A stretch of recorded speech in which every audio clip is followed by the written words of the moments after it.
You want to know how bad inflation is? I just talked to a home building company about possibly building me a house. Growing up, I was always told that building a house is actually cheaper and you actually get what you want in your home. At least that's what I thought. Now, I live in a pretty decent area. I'm not talking about $1 million homes, but I do live in a decent middle class area. And the problem that I'm having is that I don't want to spend $400,000 on a home that was built in the 90s and only has 3 bedrooms. Now, I was thinking that $400,000 does sound like a good bit of change to go build yourself a home. So I call up this home construction company and I'm as happy as I can be because I'm about to tell them, hey man, I'm willing to spend $400,000, maybe even $500,000 for you to build me a house. So I get this guy on the phone, I give him my little spiel. Hey, how you doing? I'm thinking about building a home. Let me know what you got for me. He goes, no problem. That's what I specialize in. Then he asks me the magical question, what's your budget? At this point, I've been waiting for this question. I'm about to tell him 400,000. I'm about to hear him jumping up in the air and we're about to have a kumbaya moment. I tell him 400,000 thinking he's gonna talk me up to 500,000, but this man says, ooh, do you already have the land? The land? No, this is why I'm contacting you because I don't have anything. Put me on. You're supposed to be letting me know what's up. This man proceeds to tell me that the area that I'm in, the land itself is $400,000 and he doesn't do any construction on homes that are even less than $500,000. He then proceeds to tell me that they don't do land and home loans together. Those are separate things. So I say to him, wait, hold up, you're talking too fast. You're telling me that I will have to pay 2 separate loans with 2 separate interest rates and I will be paying $900,000 on a $500,000 home? He goes, yeah, the housing market is really messed up right now and the price of lumber is through the roof. It sounds like you want one of those new construction builds that's 45 minutes out from where you are right now. And I said, sir, I'm sorry for wasting your time, and I just hung up the phone. But that's how bad inflation is right now. But y'all let me know what y'all think. I'll see y'all in the next one. Peace. I pay $4,150 every single month for my mortgage. Honestly, when I first purchased the house, this mortgage was $3,000, which was really affordable. We have a 4-bedroom, 3-bathroom house in South Florida. However, after the first year, they increased the mortgage by $600 because it's a new build and they didn't properly account for taxes. Now, this is something that typically happens to homeowners who get new builds here in Florida. It's just something that we didn't know about until it happened to us. A year after that, they increased it to $4,150. So we've been in this house for 2 years, and that is our current mortgage. And we've been paying that mortgage rate since, I believe, October of last year. Actually, it was 6 months later that they increased it, not a whole year. Saying this to say, I am ready to get out of this mortgage just because I just had a baby and I really want to stay home with her. And it's so hard to be a stay-at-home mom when you're literally banking out $4,150 every single month just towards your mortgage. And so I'm starting this page to track my financial journey as I look to transition out of such a high mortgage, but also to share budgeting tips for moms who work from home. So I work and my husband work. I'm not a single mom, but I'm only going to be tracking my portion of the finances, so what I contribute, because not everybody can be 100% taken care of. Some of us do have to contribute to our households, and I happen to be one of those wives. Anyways, if you want to follow me, tag along. If you want to share your mortgage story, I would love to hear what you pay for a mortgage and where you live in the comments. The number one mistake that a lot of people be making when they get that apartment, they don't ask enough questions. Why don't we know all of the fees that's included in that rent? See, because they only want to, let me put y'all on game. They only gonna sell you the base rent price. Because the first thing you thinking is, that's it for all of this? I'm getting all of this for that? Now be real. And then as the tour goes on, you notice different little things, like they talk about valet trash and the water, and then you make sure you're setting up the utilities, your light bill. And this is the stuff that people don't talk about. They talk about those things as if they're options. You don't get a choice. If the property offers valet trash, you will be paying for that valet trash, whether you use it or not. Me, I got to pay for the valet trash because it's included. I don't use valet trash. You know why? Because I'm not going to have 2 to 3 bags of trash all weekend waiting outside my door, or for 3 hours waiting on the trash people to come pick it up. I'm not doing that because I don't like roaches and I don't like bugs. We not paying no $1,400, $1,500, $1,600, $1,700, some people over $2,000 in rent to be dealing with them type of issues. You really want to be careful about those hidden fees, because that's how you determine your budget. You can't go in with a mindset that you got a $1,200 budget for rent and you don't even know that the fees gonna tack on an extra $150. an extra $250 to that base rent. That's not including the light bill. If there's one bill that you can count on for being separate, guess what? It's that light bill. And sometimes that light bill just might even be another rent payment in itself. But you didn't hear that from me. What I don't think enough people realize when they're thinking about purchasing a home is that the payment, the monthly mortgage matters. Like your principal, interest, taxes and insurance, that mortgage matters, your PITI. But what's going to really smoke your boots is the maintenance, the upkeep, and the sheer thought to want to upgrade your house. It's going to be stuff you want to do in a house because it is yours. That is just expensive. I don't care if you buy a cheap house. I bought the house I'm currently in for $180,000. That is a cheap house to most people in America. But when it comes to putting stuff in this house that I want, upgrading things, getting things fixed, the prices of those things are 2026 prices. We ain't even in 2026 yet. It's still 2025, and the prices are 2026 prices. 10 months after moving into this house, we found out that we had clay pipes from 1954, and they just happened to get tree roots in them that are unrepairable 10, 11 months after we bought this house. I bought a cheap house. My mortgage at that time was $1,375 a month. Cheap house. It cost $5,000 to get a new green pipe plumbing system, plastic plumbing system put in. $5,000. When I moved in this house, I had a 2-year-old. We live on a main road. My 2-year-old, even though we had a backyard, my 2-year-old, he want to play in the front yard. Bro, I got all this backyard for you. No, Daddy, I want to play in the front yard where all the cars are. So I said, man, I got to put up a fence. I gotta zone this little boy off. He can't be just running all over the place. Fence quotes $14,000 to $17,000 for a vinyl fence. The house was a cheap house. Fences, 2026 prices. Plumbing, 2026 prices. We needed a new driveway. Our driveway was tore up and it was too small. We live on the main road. It takes us 5 minutes to back out into the street sometimes. I said, man, I got to be able to turn around. Driveway, $5,400. Scrape up the old one, put a new one. 2026 prices. My furnace just stopped working a week and a half ago. Guy comes out, looks at it, check it up. Oh, you need this thing fixed. Oh, it looked like it ain't been serviced about 4, 5 years. Last time you got your furnace. I ain't gonna lie to you, big dog. It's been about 3, 4, 5 years. I ain't get it serviced. $850. $850 for a part that probably was $100, maybe $75 for the part. It's the labor. He was here for 3 hours, 3.5 hours. Did the maintenance, put the part in. $850. I want y'all to understand, I bought a cheap house, $180,000 house. We didn't even get to the stuff that we want to do in the house. We didn't even have a dining room table for the first 2 years we lived here. And then when we bought one, we bought a little $400 one off of Etsy. And then around year 4 or 5, we said, this little $400 joint, all right, it done had its time. It done had its time. It's time to upgrade. We bought a $2,200 all wood, natural wood dining table. $2,200 for a table? We just got a new coffee table maybe a year and a half ago. $600 for a marble top coffee table. Before that, we had a little $80 joint from Wayfair. It was marble top, but it was the stick on paper marble top. It was MDF, MDF wood, the compressed wood with the little sticker marble joint. Now we got real marble on the table. I'm telling it's not the payment. It's the maintenance, the upkeep, and the stuff that you're going to want to do to the house.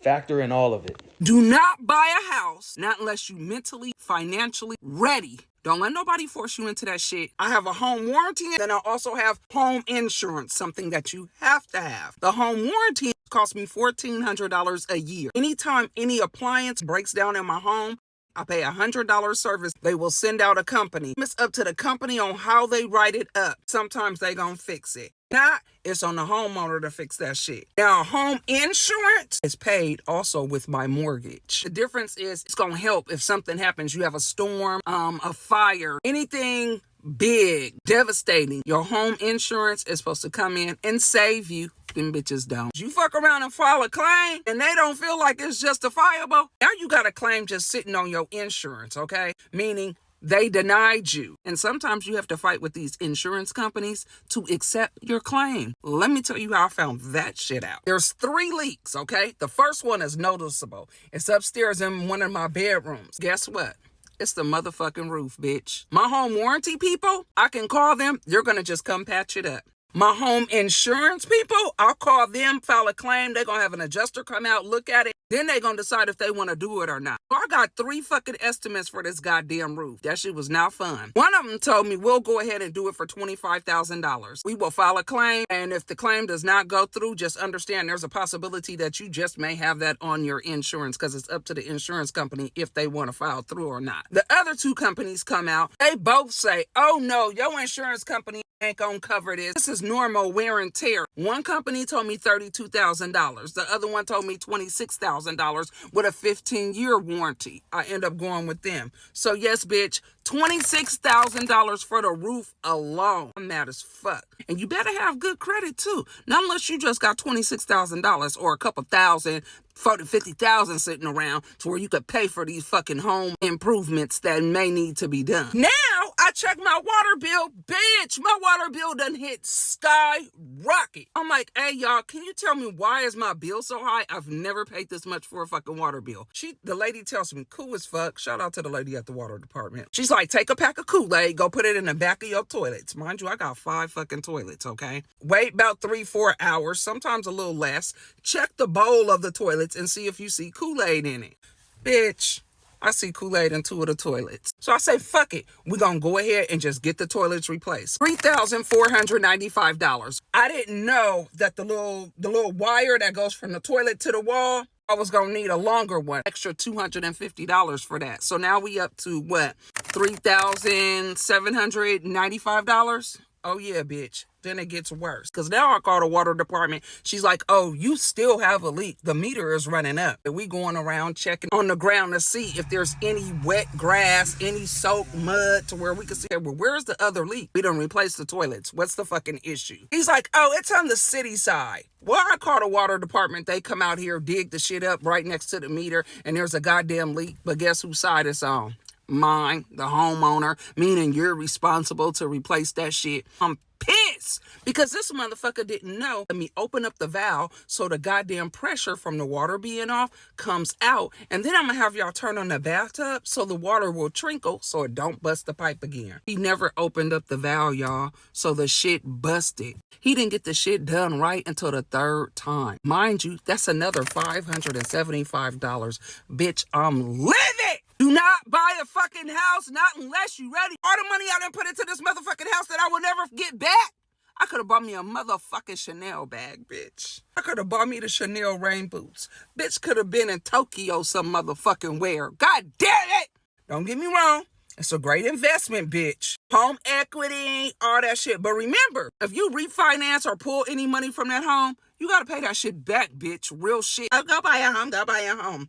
Bitch, fuck you. I'll buy one when I'm ready. And make sure your credit is right, bitch. And you got an extra little cushion in your goddamn bank account. Do not be trying to keep up with the motherfucking Joneses, bitch. Keep up with your motherfucking self, whatever your last name is. Strong. You have to be strong to own a home. So today we got a notice that our peril insurance, otherwise known as property insurance, is going up by 50%. 50.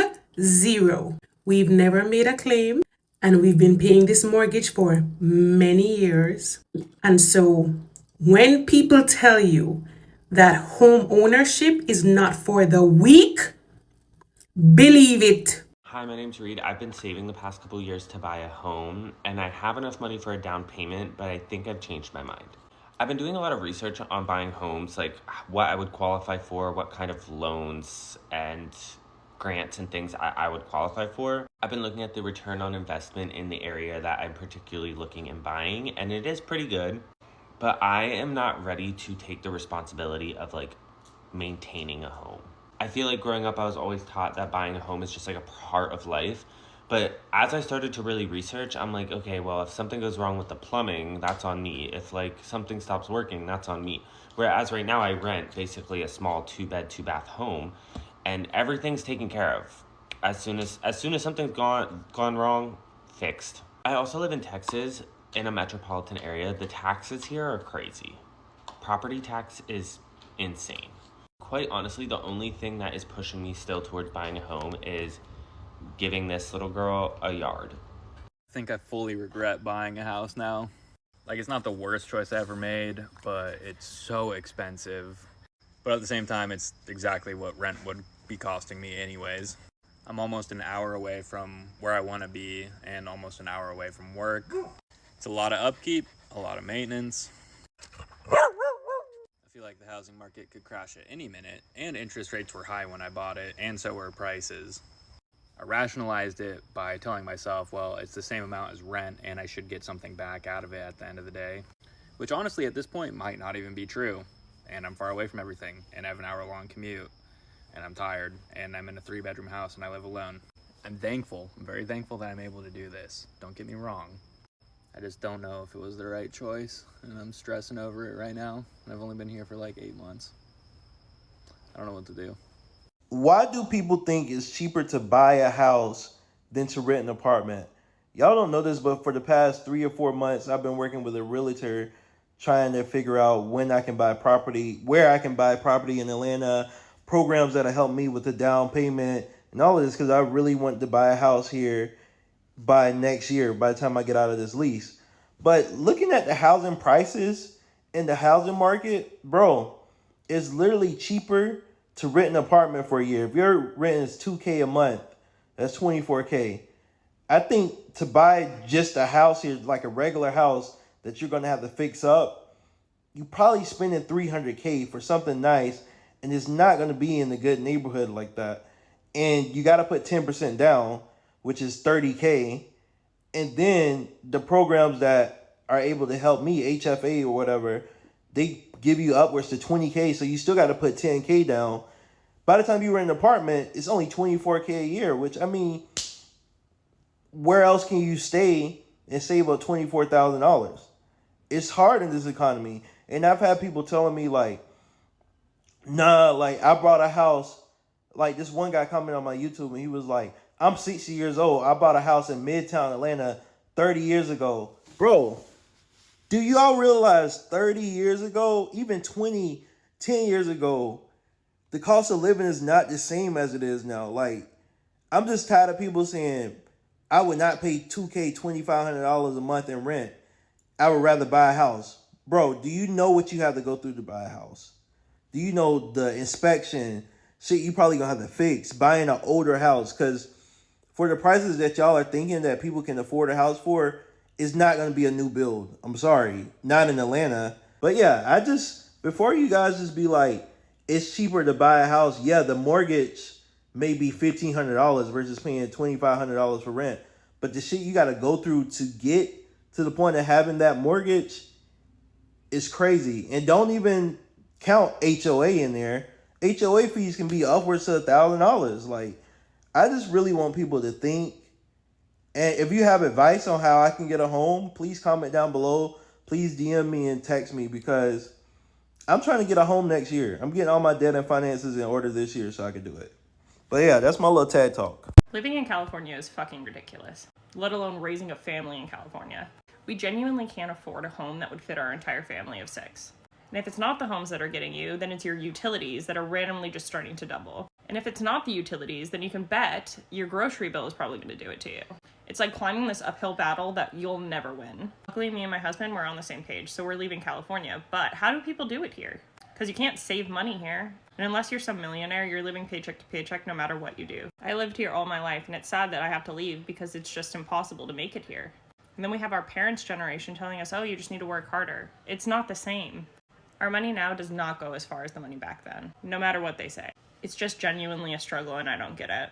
President Trump just refused to sign the biggest affordable housing bill that Congress has passed in decades. But why? And what does that mean for the bill? Well, it means the bill is going to become law, even without Trump's signature. But Lisa, I thought all bills had to be signed by the president before they become a law. Generally, that's true. But the Constitution also says once a bill has been delivered to the president, he has 10 days to either veto it or sign it.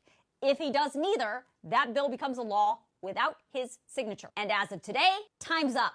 Trump has not said he would veto the bill, so it's likely going to become a law. But why would Trump not sign a bill that was overwhelmingly passed by both Republicans and Democrats in the House and the Senate? Well, last week he said this about it. Here's what I would like to sign. Much more than a bill, that big deal. It's a yawn. Some people say it's wonderful. To me, compared to the Save America Act, just about everything is a big yawn. And that's what the president is basically sticking to today.